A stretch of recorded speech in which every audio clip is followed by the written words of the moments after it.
1966 was packed with jangly sunshine pop, Motown magic, British invasion hooks, and soaring soul ballads.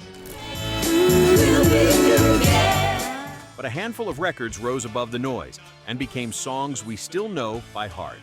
Here are 10 songs from 1966 we'll never forget. Number 10, Cherish by The Association.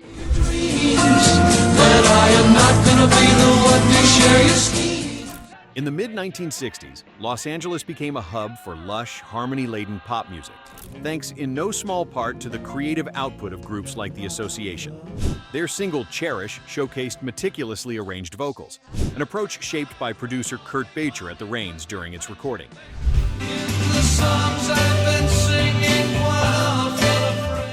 Initially, it was released in August 1966, just as the summer was melting into autumn. While this ballad is often overshadowed by the era's upbeat rock anthems, listeners couldn't help but resonate with its heartfelt sentiments.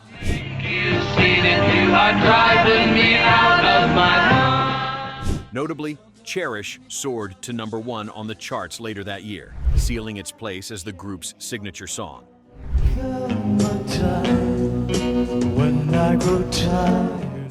Radio programmers gravitated to its sweeping orchestration and intimate lyrics, making it a fixture at high school dances. Even today, hearing this single instantly conjures images of slow dances beneath gymnasium lights, a testament to its lasting emotional pull.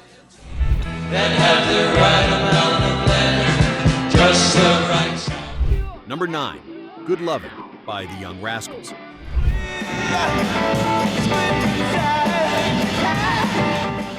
The spring of 1966 had a youthful edge, thanks partly to a tight-knit group of New Jersey musicians, the Young Rascals.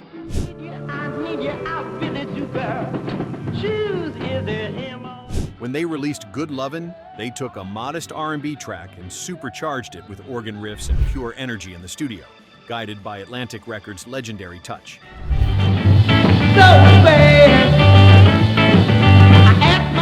This hit landed at number 1 on the charts during April of that year, a breakthrough moment that brought blue-eyed soul to mainstream attention. The single's signature call and response hooks and relentless pace set it apart from contemporaries, broadcasting a sense of effortless vitality over AM radios nationwide.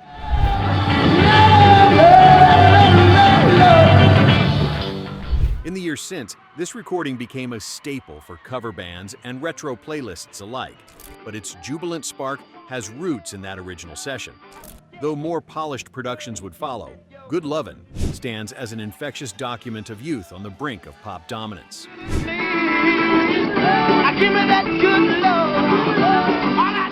Number 8, Summer in the City by the Lovin' Spoonful. Don't you know it's a pity the days can't be like the nights in the summer in the city. Amid the sweltering backdrop of urban heat, the members of the Lovin' Spoonful turned a simple melody into an atmospheric pop single. Don't you know it's a pity the days can't be like the nights in the summer. Summer in the City arrived during July 1966, engineered and produced with a gritty edge that perfectly matched the song's restless spirit.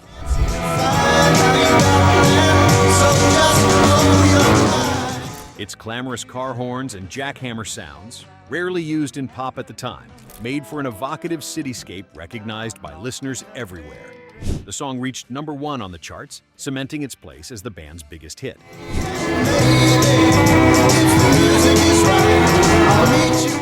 With John Sebastian's lead vocal leaning into the late-night thrill of summer escapades, this release captured an undercurrent of urban excitement.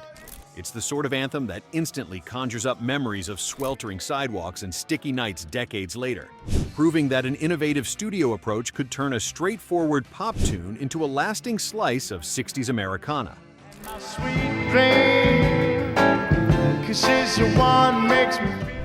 Number 7, Last Train to Clarksville by the Monkees.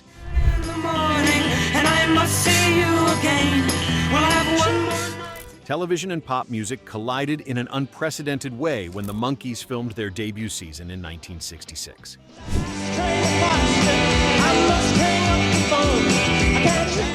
The band's very first single, Last Train to Clarksville, was assembled quickly in the studio under the guidance of writers Tommy Boyce and Bobby Hart.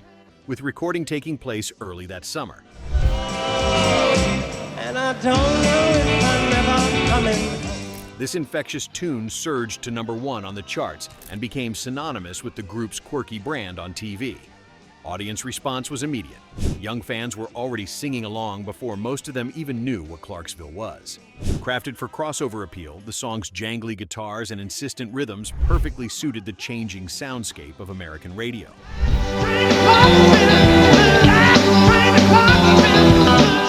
While some critics dismissed the Monkees as a manufactured act, this track's success demonstrated just how powerful tight songwriting and clever production could be, launching the band's storied, if unlikely, legacy.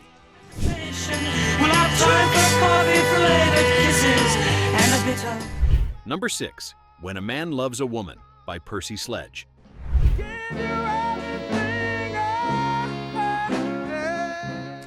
In the spring of 1966, the raw emotion pouring out of Muscle Shoals, Alabama vaulted Southern soul into the spotlight.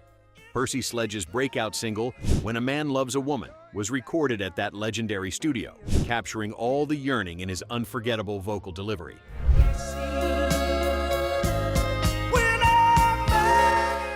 Produced by Quinn Ivey and released in April, it soared to #1 on the charts, marking a career-defining moment for both Sledge and the Muscle Shoals rhythm section behind him.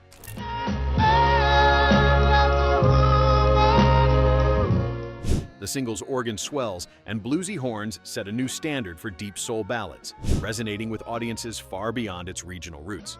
DJs from coast to coast played this ballad on repeat, and its heartfelt narrative soon became a soundtrack for countless love stories. With its enduring influence, Sledge's timeless plea serves as a reminder of just how powerful a single session can be when every detail comes from the heart.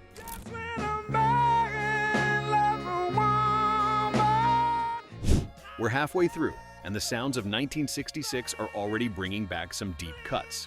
Which of these songs did you grow up with? Or maybe discover years later on a dusty record or random playlist? Got a favorite song we didn't include? Drop it in the comments. We'd love to hear the tracks that stuck with you.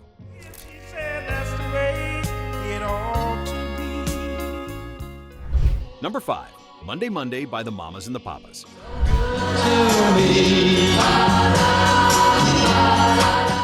Crafted during a brief but fertile burst of inspiration, this breezy classic by the Mamas and the Papas landed in spring 1966 with a sound that married folk roots and pop sophistication. What was to be? Guided by producer Lou Adler and released in March, Monday Monday became the group's only track to reach #1 on the charts. Audiences were struck by its shifting harmonies and seamless vocals, layers that emerged from late-night sessions in Hollywood studios known for welcoming diverse talents.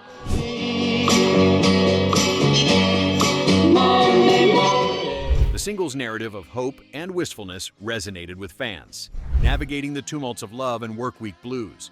Even now, when listeners revisit this harmony-driven anthem, it brings a fresh wave of nostalgia.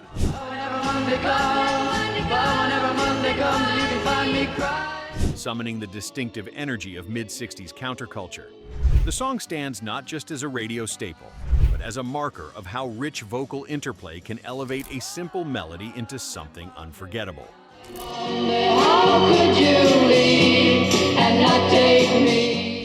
Number 4, You Can't Hurry Love by the Supremes.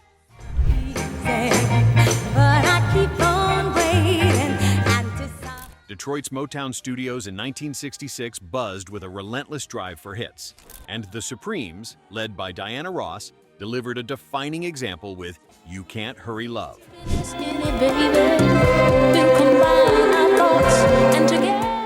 Created by the powerhouse songwriting and production team Holland Dozier Holland, this single was released in July and made its way all the way to #1 on the charts that year.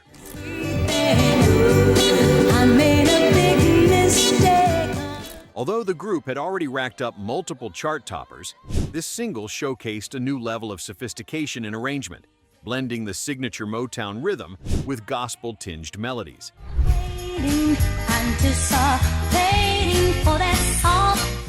Its timeless theme of patience and youthful longing captivated listeners and guaranteed its place in pop culture, frequently referenced in film and television decades after its debut. The influence of this recording is still felt, as its optimistic pulse resonates with each new generation discovering the celebrated Motown sound. In a one-tone dress that somebody threw out. Number 3, Paint It Black by the Rolling Stones.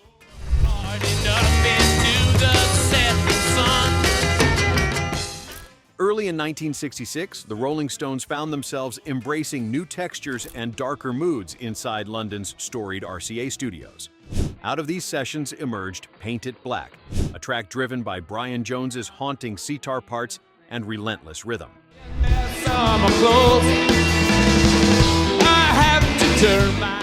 Released as a single in May, it rocketed to number 1 on the charts, signaling the group's rapid evolution from blues purists to adventurous pop innovators. The song's pulsing edge and distinct instrumentation set it apart from anything previously on rock radio.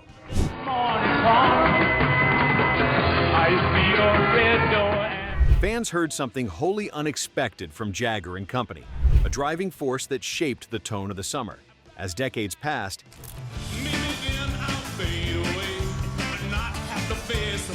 this pivotal moment in the Stones' discography was covered by artists in wildly different genres, testament to the track's enduring impact and the unmistakable vision that pushed them forward in 1966.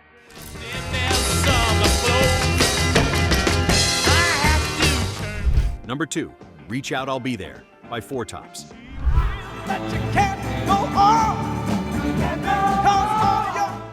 By autumn of 1966, the Four Tops had become Motown stalwarts, working closely with the famed Holland Dozier Holland songwriting team.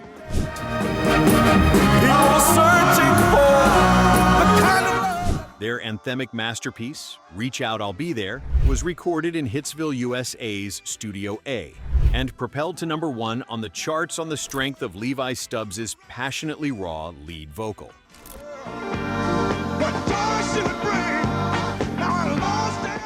What distinguished this recording was its rhythmic urgency and dramatic shifts, arrangements that challenged pop conventions and kept listeners glued to every beat. Released in September, it quickly became synonymous with both the era's social unrest and the hopeful spirit driving American soul music forward.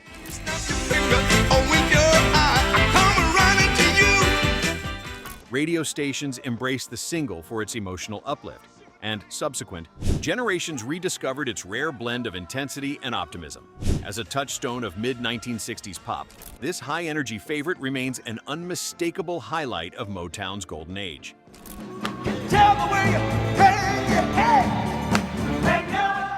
Number 1, Good Vibrations by the Beach Boys.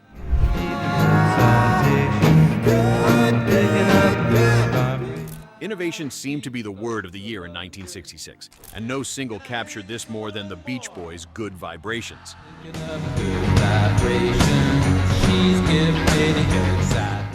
Crafted across multiple studios over several months, the recording was helmed by Brian Wilson, who layered unconventional sounds and modular orchestration into a sonic patchwork unlike any other.